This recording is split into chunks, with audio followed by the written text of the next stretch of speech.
जय माता रानी की दोस्तों, निफ्टी एनालिसिस की एक और वीडियो में आपका स्वागत है। और इस वीडियो में हम देखेंगे कि निफ्टी कल यानी कि बुधवार को किस तरह परफॉर्म कर सकते हैं, किस लेवल पर सपोर्ट रेजिस्टेंस है और कैसा परफॉर्मेंस हो सकता है वो हम देख लेते हैं। सबसे पहले हम देखते हैं कि आज क्या हुआ था। देखिए, आज अगर हम देखें तो 15 मिनट के टाइम फ्रेम पे ये एक पहला कैंडलस्टिक बना काफ़ी बड़ा।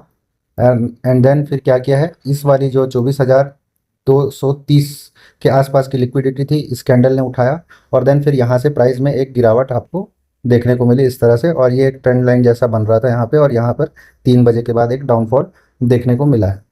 सो कुल मिला के मार्केट क्या रहा, साइडवेज रहा। पहले 15 मिनट के टाइम फ्रेम पे जो लेवल सेट हो गया, इसके हाई को जरूर इसने ब्रेक किया था, लेकिन ऊपर पे लिक्विडिटी थी। ये लिक्विडिटी आप अगर समझना चाहेंगे तो देखिए, 1 डे टाइम फ्रेम पे जैसे ही हम जाते हैं, तो मैंने पहले भी डिस्कस किया हुआ है जब वीकली एनालिसिस किया था। तो देखिए, ये वाला जो लेवल है पिछला प्रीवियस हाई, उसके ऊपर क्लोजिंग नहीं करता। जब मार्केट इस तरह से विक बना देता है तो ये होती है लिक्विडिटी। ठीक है दोस्तों, हालांकि अभी इससे हम तुरंत बेरिश नहीं हो सकते, एक दिन और हमको कंफर्मेशन करना पड़ेगा, या इस कैंडल के अंदर हमें ऐसा कोई लेवल देखना पड़ेगा जहां से प्राइस डाउन साइड मूव करे। अगर डाउन साइड मूव नहीं करता है तो फिर ऊपर की तरफ हमारा जो T1 का लेवल निकल के आया हुआ है वो हमको देखने को मिल सकता है 24,329 का। तो इस लेवल तक भी प्राइस निकल सकता है, लेकिन यहाँ पे एक स्वीप जैसा दिखाई पड़ रहा है। तो इसको थोड़ा सा और छोटे टाइम फ्रेम पे हम एनालिसिस कर लेते हैं 30 मिनट 15 मिनट में, कि क्या हो सकता है, कैसे लेवल्स डिसाइड करेंगे। देखिए दोस्तों, 30 मिनट की टाइम फ्रेम पे अगर हम देखें, पूरा का पूरा जो ये मार्केट जो चला है काफ़ी दिनों से, देखिए इसको अगर समझने की कोशिश करेंगे, 30 मिनट का कैंडल हाई लो, सुबह मतलब लास्ट के 3 बजे के बाद ब्रेक, एंड देन फिर यहाँ गैप अप खुलता है और इसका हाई ब्रेक करता है थोड़ा सा ऊपर, एंड देन फिर नीचे पूरा साइडवेज, ये भी पूरा साइडवेज गैप अप होकर के फिर यहाँ पर पहला कैंडल का हाई लो थोड़ा सा ऊपर की तरफ कटता है और पूरा साइडवेज, फिर गैप अप खुलता है दूसरे दिन, और दूसरे दिन गैप अप खुल करके ये पूरे समय साइडवेज रहता है। और उसके बाद ये एक 11:30 की कुछ आसपास का ये ब्रेकआउट करता है और अच्छा खासा मूव देता है, और देन फिर अगले दिन क्या करता है, फिर गैप अप खुलता है और ये अच्छा खासा मूव देता है, और देन फिर पूरी टाइम साइडवेज हो जाता है। उसके बाद क्या कर रहा है, आज के दिन यही 30 मिनट के टाइम फ्रेम पे अगर देखेंगे तो यहाँ तक प्राइस नीचे की तरफ आया था, लेकिन यहाँ से एक रिजेक्शन इसने अनुभव किया। तो इसने यहाँ से रिजेक्शन क्यों अनुभव किया, अगर हम देखें तो यहाँ पर है एक आपका एफ।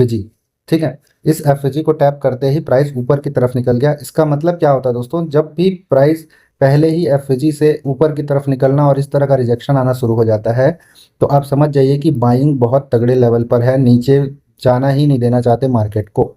ये होता है एक कारण। ठीक है, दूसरी चीज क्या है, ऊपर में हायर टाइम फ्रेम का क्या है, लिक्विडिटी है। तो लिक्विडिटी को स्वीप किया है, लेकिन स्वीप कितने मिनट में किया है, 15 मिनट या जब 30 मिनट जो भी बोलिए। तो ये एक 1 डे टाइम फ्रेम में भी आज जो क्लोजिंग हो चुका है, इसलिए अब हम क्या समझेंगे कि इसके 1 डे टाइम फ्रेम पे स्वीप हुआ है। लेकिन अगर हम 1 डे टाइम फ्रेम पे देखें तो ये जो कैंडल है, इसको मैं हटा देता हूँ। ये जो कैंडल है इसका जो स्वीप है, ये कोई बहुत ज़्यादा स्वीप नहीं हुआ है। ठीक है, ऊपर से जो रिजेक्शन तो आया है इतना बड़ा, लेकिन नीचे से ज़्यादा रिजेक्शन है। तो एक स्पिनिंग टॉप जैसा कैंडलस्टिक पैटर्न बना है। तो इस समय में एकदम जल्दबाजी नहीं करना चाहिए ट्रेड करने के लिए। इस समय क्या है, एक कंफर्मेशन लेना जरूरी है, एक रेड कैंडल यहाँ पर क्लोजिंग होना देना जरूरी है, देन ओनली ही डाउन साइड के लिए प्लेग बन सकता है। ठीक, या फिर गैप अप खुल करके कल फिर मार्केट साइडवेज हो जाए, या फिर ये वाला लेवल हमको देखने को मिल जाए। देखिए, 15 मिनट के टाइम फ्रेम में अगर हम देखें तो ये जो ग्रीन वाली लाइन है हमारी इंडिकेटर की, ग्रीन वाली लाइन क्या है, एकदम फ्लैट हो गई मतलब अभी ये यहाँ पे बाइंग का कुछ भी रोल नहीं। 15 मिनट टाइम फ्रेम में हमेशा याद रखना टाइम फ्रेम को, 15 मिनट की बात हो रही, ठीक है। तो 15 मिनट में अगर इधर ऊपर की तरफ निकल गया देन ओनली सिनेरियो चेंज हो जाएगा। लेकिन 15 मिनट में ही हम देखते हैं कि ये वाला जो लेवल है, ये इंडिकेटर ने इसको ओवरलैप कर लिया है, ठीक है। तो अगर ये नीचे की तरफ आया तो शार्पली कहाँ तक आ सकता है वो चीज़ों को आप समझिए। देखिए, सबसे पहला जो लेवल होगा यही लेवल होगा। इस लेवल के नीचे जब तक 15 मिनट टाइम फ्रेम पे क्लोजिंग नहीं हो जाता 24,071, तब तक अभी बेरिश नहीं हुआ। दूसरी चीज, यानी कि ये क्या है, आज का लो है, ठीक है। दूसरी चीज क्या है, दूसरी चीज ये है कि मार्केट स्ट्रक्चर शिफ्ट नहीं हुआ दोस्तों अभी। तो मार्केट स्ट्रक्चर को एक बार शिफ्ट होने दीजिए, देन ओनली यहां पर से आपको ट्रेड मिलेगा डाउन साइड का। तो मार्केट स्ट्रक्चर अभी शिफ्ट होना बहुत ज़रूरी है। तो मार्केट स्ट्रक्चर अगर शिफ्ट होता है तो हमें इंडिकेटर बेस्ड जो टारगेट देखने को मिल रहा है वो ये वाला देखने को मिल सकता है, वो रहेगा 23,324 का। जो लेवल हमने पहले भी डिस्कस किया 23,435 से लेकर 23,302 के आसपास का। तो ये सब लेवल तक भी मार्केट आ सकता है। अगर यहाँ तक मार्केट आता है तो देन आपको देखिए कल के डेट पे ये सब लेवल मतलब 800 पॉइंट ये दिखा रहा है, तो 800 पॉइंट तो एक दिन में नहीं जाएगा, तो 200-300 पॉइंट करके मार्केट नीचे की तरफ आ सकता है। अब अभी तक हम क्या हैं, बुलिश तो जरूर हैं, लेकिन ये जो लो है ये कटने के बाद हम बेरिश हो जाएंगे। लेकिन किस तरह से होंगे, अब इस पूरे पूरे सिनेरियो पे क्या बना हुआ है, किस लेवल से आप ट्रेड बन सकता है और क्यों यहाँ पर हमको क्या क्या देखना पड़ेगा, वो सब मैं आपको बताता हूँ। सो कल के लिए जो प्लान रहेगा वो देख लेते हैं, ठीक है।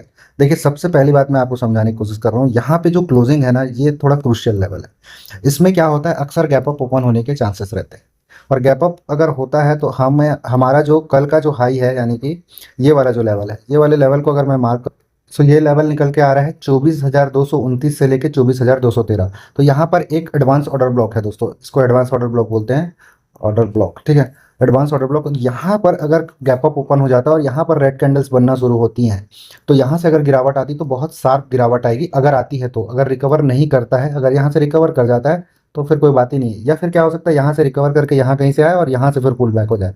तो ये सब चीज़ों को देखना पड़ेगा कल कैसा हो रहा है। अगर यहाँ से गिरावट आती है तो बहुत ज़्यादा चांस है कि मार्केट इस लो को उड़ा देगा, ठीक है। ये वाला जो लो है 24,071, ये हमारा पहला टारगेट की तरह काम करेगा। उसके बाद हमको एक सेमी टारगेट मिलेगा, मतलब एक छोटा टारगेट होगा 24,006। यहाँ पे भी आप प्रॉफिट बुक कर सकते हैं। लेकिन जो वास्तव में T1 है वो 23,940 का आ रहा है। अगर नीचे की तरफ मार्केट आता है तो ये 23,940 के पास हमारा पहला टारगेट बुक हो सकता है। और अगर उससे नीचे आता है तो फिर एक टारगेट है 23,875 का, और T2 हमारा निकल के आ रहा है 23,812। तो ये सब लेवल पे हम फोकस करेंगे कि कैसा कैंडलस्टिक पैटर्न बन रहा है और वहां पर हम किस तरह से ट्रेड कर पाएंगे। देखिए आज का जो हाई लगा है यहाँ पर है लिक्विडिटी, तो इसके अगर ऊपर मार्केट निकलता है, बुलिश अगर होता है तो ठीक है। तो बुलिश अगर होता है तो हमको क्या, एक लेवल पर पहले थोड़ा सा हमको देखना पड़ेगा 24,267। इस लेवल पर किस तरह सा कैंडल स्टिक बन रहा है और यहाँ से प्राइस किस तरह का रिजेक्शन ले रहा है।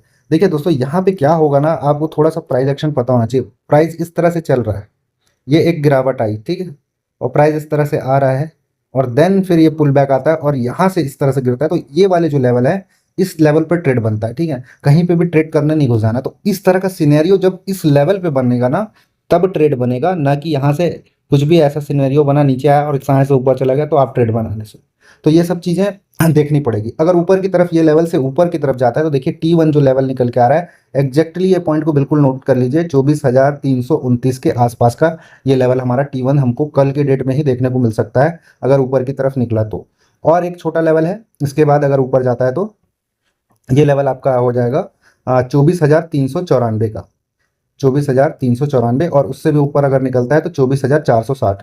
तो ये सब लेवल के लिए हम कल के डेट में फोकस करके रखेंगे। और उससे ऊपर अगर और देखना है तो 24,553 का लेवल, ये सब लेवल हमको देखने को मिलेगा। तो कल यही फोकस रहेगा कि हमारा इसका हाई लो कट रहा है कि नहीं कट रहा है, और कट रहा है तो कैसा कैंडलस्टिक यहाँ पे बन रहा है। तो निफ्टी एनालिसिस की वीडियो में इतना ही है।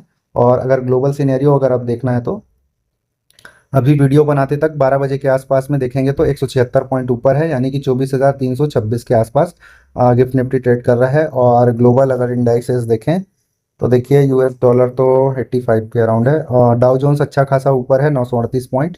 एंड गोल्ड भी, गोल्ड से कोई उतना मतलब नहीं है अभी अपने को, डाउ जोन्स से ही मतलब है। तो डाउ जोन्स और डैक्स वगैरह काफ़ी ऊपर दिखाई दे रहे हैं, और नेस्डेक भी काफ़ी ठीक है, ठीक है। देखिए आज तिलक नगर में एक ट्रेड बना था और ये ज़बरदस्ती, कल भी ये गैप अप ओपन होने की पूरी पूरी संभावना है। देखिए तिलक नगर में थोड़ा सा दिखा देता हूँ आपको, ये देखो 15 मिनट का टाइम फ्रेम था दोस्तों, और यहीं कहीं पर से मेरा एक ट्रेड बना था, और ये मूव मैंने कैप्चर किया था, और ये लाइन मैंने बताई थी, यहीं पे मैं प्रॉफिट भी बुक किया था, ठीक है। तो 5 मिनट के टाइम फ्रेम में मैंने बुक किया था, 15 मिनट का कैंडल देख करके मैंने इसमें ट्रेड लिया था। तो यहाँ कहीं पर मेरा एग्जिट प्लान था और मैं यहाँ कहीं पे निकल गया था। तो ये पूरा पूरा ट्रेड मैंने कैप्चर किया था। तो ये अच्छा खासा 18 पॉइंट करीब करीब मुझे इसमें मिला था, आई थिंक यही है क्या, हाँ ये 17-18 पॉइंट इसमें यहाँ पे मुझे मिला था। उसके बाद मार्केट पूरी तरह से साइडवेज रहा, और इसकी जो क्लोजिंग है, अगर मैं मुझे सही लग रहा हूँ, मैं सही हूँ, तो ये गैप अप ओपन होना चाहिए। और गैप अप अगर ओपन होगा तो देखिए 338 के आसपास तिलक नगर जा सकता है, कल के डेट में अपने को लेवल दिखा सकता है। तो यानी कि BTST वाला समझिए ये ये 14% करीब करीब का और मूव हमको देखने को मिल सकता है। 14 ना मिले तो गैप अप कम से कम ये